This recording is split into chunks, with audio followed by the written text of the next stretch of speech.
Nigori is cloudy sake made by coarsely straining the malami.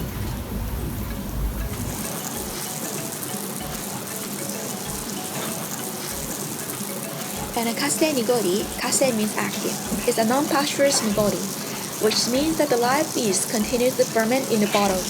The carbon dioxide gas produced by the fermentation is dissolved in the sake and becomes sparkling sake.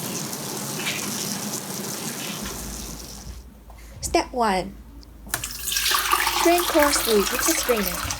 You can also use the coarse cloth here.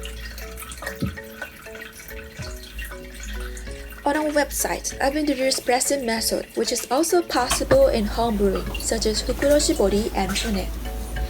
But here, I would like to introduce a pressing arrangement that can be enjoyed because it's home brewing.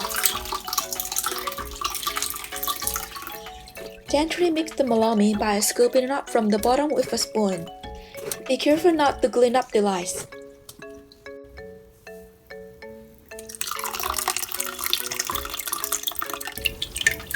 By the way, although it is often misunderstood, but Nigori is not unfiltered sake.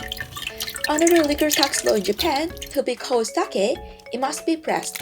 In other words, it must undergo a solid liquid circulation process. Thus, Nigori also undergoes a log straining process.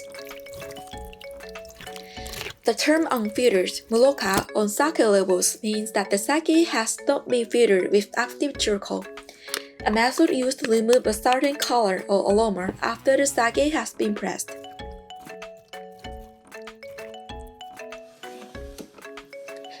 Step 2. Strain twice to make it even smoother.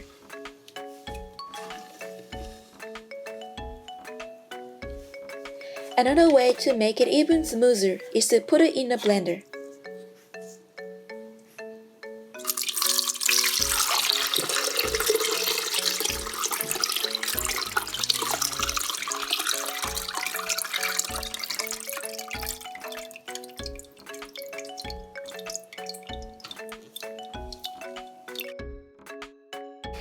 Continue to step 3.